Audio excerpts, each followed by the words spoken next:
ये जो शहर में पानी भरता है हमारे शिव चौक पर, मेरी प्राथमिकता ये होगी कि मैं इस पानी को, ये यहाँ पर देखिए एक पवित्र मंदिर भी है और आगे मस्जिद भी है, वहाँ पर पानी भर जाता है, लोगों को नमाज़ पढ़ना, पूजा करना बिल्कुल दूभर हो जाता है।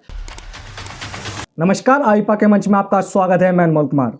आईपा यानी all India progressive politics association, जो बात करता है हमेशा जन सरोकार की, जन समस्याओं की और जनता के मुद्दों की। इसी को लेकर आज हमारे बीच बसपा के सेक्टर प्रभारी जियाउर रहमान है। आइए हम सीधा उन्हीं से ही वार्ता करते हैं। जी जया जी, आपका आईपा के मंच में बहुत बहुत स्वागत है। धन्यवाद। अच्छा, आपके जो प्रत्याशी हैं, आप किन मुद्दों को लेकर जो अपने प्रत्याशी को खड़े किए हुए हैं?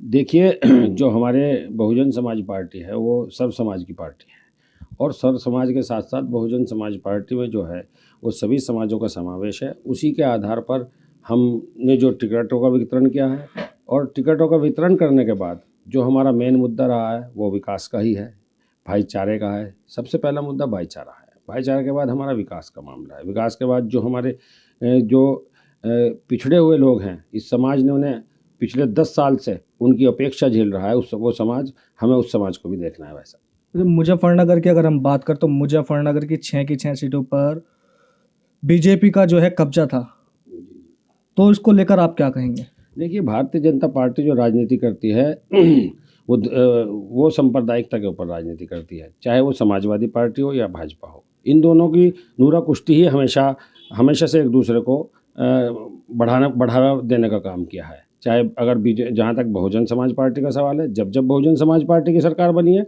भारतीय जनता पार्टी का नाश हुआ है। भारतीय जनता पार्टी बिल्कुल विपक्ष में भी नहीं बैठी। यानी आपका कहना है कि जो भारतीय जनता पार्टी चुनाव लड़ती है वह जाति को लेकर लड़ती है? बिल्कुल, वो तो सांप्रदायिकता के आधार पर ही उनका चुनाव है। चाहे राम मंदिर का मुद्दा रहा हो, चाहे मथुरा का रहा हो, चाहे अदरवाइज कोई भी मुद्दा रहा हो, उनका हमेशा से भाईचारा तोड़ दें। और इन समाजों में जो एक हमारा हिंदू मुस्लिम का मामला था, उसे इन्होंने तार करने का काम किया है, चाहे भारतीय जनता पार्टी हो या समाजवादी हो। अच्छा, जो ये राजनीति जाति धर्म को लेकर हो रही है, क्या ये राजनीति ऐसे ही होनी चाहिए, जाति धर्म को लेकर होनी चाहिए? मैं इस बात से इत्तेफाक नहीं रखता, क्योंकि राजनीति में हर समाज का विकास होना चाहिए। हर समाज को पहली पंक्ति में खड़ा होना चाहिए। जो समाज पहली पंक्ति से हटा हुआ है उसे भी दबा कुचला समाज, वो भी अग्रिम पंक्ति में, उसका भी हक है। क्योंकि बाबा साहब ने जो ये वोट का अधिकार दिया था, ये यूँ ही नहीं दिया था, वरना रानी के पेट से राजा हमेशा पैदा होता आए हैं। लेकिन बाबा साहब ने, जिस समय बाबा साहब यहाँ 2 वोट की लड़ाई लड़ रहे थे, ये गांधी एंड पार्टी ने यहाँ पर हमारे बाबा साहब के लिए एक विपक्ष तैयार करने का काम किया था। तो बसपा किस प्रकार की राजनीति को अपनाती है? बहुजन समाज पार्टी ने सर्व समाज को साथ लेकर चलने का काम किया। चाहे आप टिकटों के आधार देख लें, हमने यहाँ पर 3 मुस्लिम समाज के लोगों को टिकट दिया है, 2 बैकवर्ड समाज के लोगों को टिकट दिया है, जिसमें एक गुर्जर समाज है, एक हमारा पाल समाज से है, और हमारा एक जो SC है वो सुरेंद्र मैनवाल जी पुरकाजी से लड़ रहे हैं। तो बहुजन समाज पार्टी में तो सारे समाजों का समावेश है। लेकिन साथ साथ ये जो ठगबंधन कहूँगा मैं सर, इन्होंने मुसलमानों को ठगने का काम किया है। देखिए, मैं आपको बता दूं, यहाँ पर 7.5 लाख वोट जिला मुजफ्फरनगर में मुस्लिम समाज के हैं। क्या मुसलमान इन्हें वोट देने का काम करेगा? हमेशा से क्या मुसलमान ने भाजपा को हराने का ठेका लिया है? ये लोग उसके ऊपर राजनीति करते हैं और हमेशा से उनका तिरस्कार करने का काम किया है।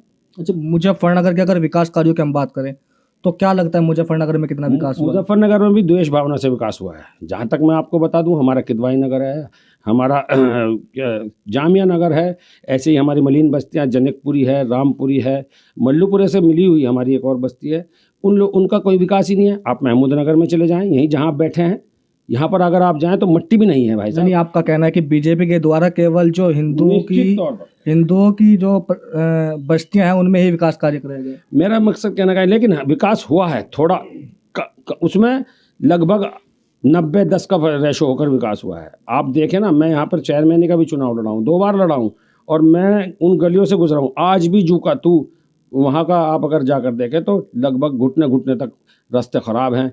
कहीं कोई बिजली की ऐसी व्यवस्था नहीं है कि जहाँ पर बिजली चली जाए। अगर बिजली भी है तो वो 4-4, 5-5, 6-6 घंटे भागने का काम करती है। सुरक्षा की अगर हम बात करें तो मुजफ्फरनगर में किस प्रकार की सुरक्षा व्यवस्था आप देखते हैं? सुरक्षा के लिए मैं आपको बता दूं, सुरक्षा का नाम पर मुजफ्फरनगर को बिल्कुल एक बदनुमा दाग, हमारे भगत सिंह रोड पर लूट हुई थी, एक चेन स्मोकिंग बिल्कुल नई मंडी थाने के पीछे, दो दंपतियों का इतना बड़ा डकैती हुई थी कि उसको वो खुली भी नहीं थी। अभी हाल फिलहाल में गांधी कॉलोनी में क्या नाम, कान के हमारी एक बहन थी, वो उसके कान के बुंदे काट लिए गए। एक हमारे यहाँ जा रहा था सर्कुलर रोड पे एक लड़का, उसका मोबाइल खींच के भाग गए। तो ये क्या कानून व्यवस्था है? यानी आपका कहना है कि बीजेपी सरकार में कानून व्यवस्था बिल्कुल ठप? बिल्कुल निश्चित तौर पर ठप है। इन्होंने एक टारगेट लेकर काम करने का काम किया। अच्छा, इस बार आपके भी प्रत्याशी जो है मैदान में उतरे हुए हैं, क्या लगता है मुजफ्फरनगर से कितनी सीट हासिल कर पाएंगे? देखिए, सीट के तो बारे में मैं कह नहीं सकता, ये तो गर्व की बात है, क्योंकि अगर हमारे यहाँ पर 3 प्रत्याशी ऐसे स्ट्रॉन्ग लड़ रहे हैं मुस्लिम समाज के, अगर मुस्लिम समाज ने उन तीनों प्रत्याशी को वोट देता तो निश्चित तौर पर सुबह 8 बजे वो प्रत्याशी जीतने का काम करेंगे। उसके बाद हमारी 3 विधानसभा और बची हैं, बैकवर्ड की दो बैकवर्ड की और एससी की, वे भी बहुत मजबूती से अपना चुनाव पूरा टारगेट के साथ लड़ रहे हैं और निश्चित तौर पर सर्व समाज का वोट उन्हें चाहे थोड़ा चाहे ज़्यादा मिल जरूर रहा है। जब बसपा की सरकार बनती है तो आपके द्वारा क्या क्या विकास कार्य कराए जाएंगे? देखिए, अगर बसपा की सरकार बनती है, सबसे पहले प्राथमिकता ज़िला मुजफ्फरनगर की शहर विधानसभा का, मेरा ये जो शहर में पानी भरता है हमारे शिव चौक पर, मेरी प्राथमिकता ये होगी कि मैं इस पानी को, ये यहाँ पर देखिए एक पवित्र मंदिर भी है और आगे मस्जिद भी है, वहाँ पर पानी भर जाता है, लोगों को नमाज़ पढ़ना पूजा करना बिल्कुल दूभर हो जाता है। मैं यहाँ पर एक ऐसी सीवर व्यवस्था लगाना चाहता हूँ ताकि यहाँ पर पानी ना भरे। दूसरी मेरी प्राथमिकता जो हमारे समाज के, चाहे वो दलित समाज के मोहल्ले हों या मलिन बस्ती हो या हमारे मुस्लिम समाज के मोहल्ले हों, जहाँ पर भी विकास की ज़रूरत होगी, पहले उन गरीब लोगों को अग्रिम पंक्ति में लाने का काम होगा, वहाँ पर विकास का काम होगा। अच्छा, कहीं ना कहीं देखने में आया कि 2013 के दंगों का असर चुनाव पर पड़ा था, क्या इस बार भी चुनाव पर उस 2013 के दंगों का असर पड़ने वाला है? भारतीय जनता पार्टी और समाजवादी हमेशा से दंगों के ऊपर ही राजनीति की है इन लोगों ने, और अब फिर इन्होंने दंगों का जिन बाहर निकाल दिया है, क्योंकि ये चाहते हैं कि मुसलमानों ने ही ठेका, मैं फिर कहूँगा कि मुसलमानों ने ही ठेका ले रखा भाजपा को हराने का। मेरे मुसलमान भाई ये चाहते हैं कि हम भारतीय जनता पार्टी को हरा तो दें, लेकिन समाजवादी से हराएं, जो कि एक आसानी से हमारे साथ दलित समाज है। आज हमारा शहर का समीकरण इतना बेहतरीन, इतना बढ़िया समीकरण है, लगभग 90,000 वोट में हमारा पुष्पंकर पाल साहब लड़ रहे हैं।